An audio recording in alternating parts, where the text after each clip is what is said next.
I sort of feel I live at the epicenter of UKIP land. By the way, it's not important though. I first went to Germany before we were in the EU. I was very familiar with visa requirements, tortuous process of getting a visa to live and work there, which became simpler after we joined the EU, of course. After that, it was just every 5 years you had to appear. I stayed there about 9 years, and I must have missed the visa torture because I went to America.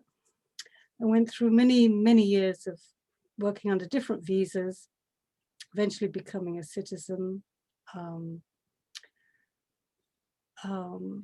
I have to say the immigration people were quite wonderful and professional there, but it's a long, arduous process for most people, unless you're very wealthy or you work for powerful corporations. I lived there for maybe nearly 30 years and came back to England. So I'd been gone nearly 40 years, something like that. Lost track, to take care of my mother. So I had to get used to a very different England. I have to say, there was quite a lot of disappointment. But you know, England is a beautiful country. It's just not an always easy country to live in.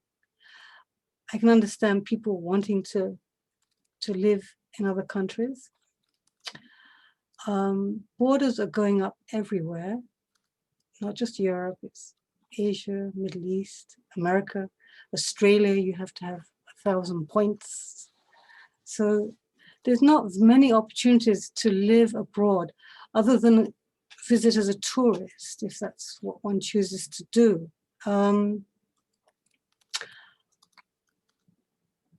You know, I always felt the right to be somewhere was very important to me.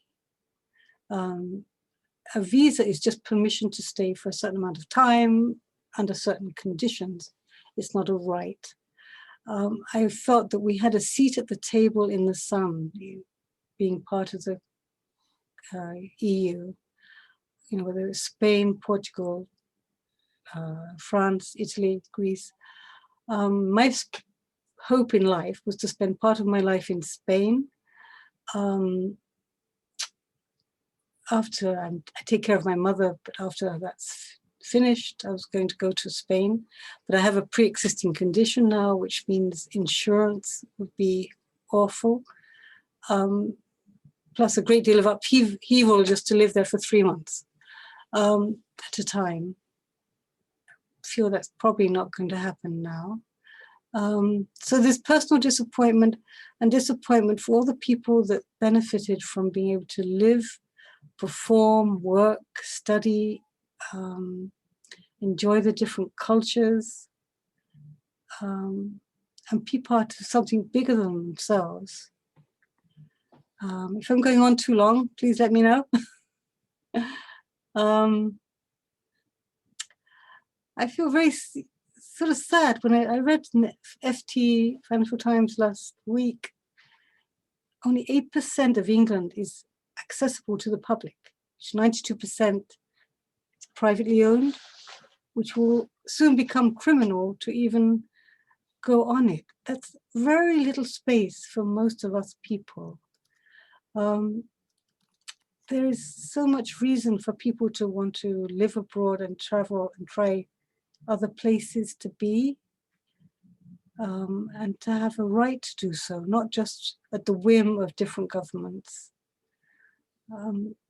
So I think we are living in what's called the age of iron. It's tough, borders are up everywhere, and we have been sadly lied to by leaders. Johnson seems to think a border is something run by satellites with twinkly lights that has no effect on our lives, but borders are dangerous. They're always an area that's disputed and contested and fought over. No, I'm very sad, and I appreciate this wake. to be part of this. And thank you very much.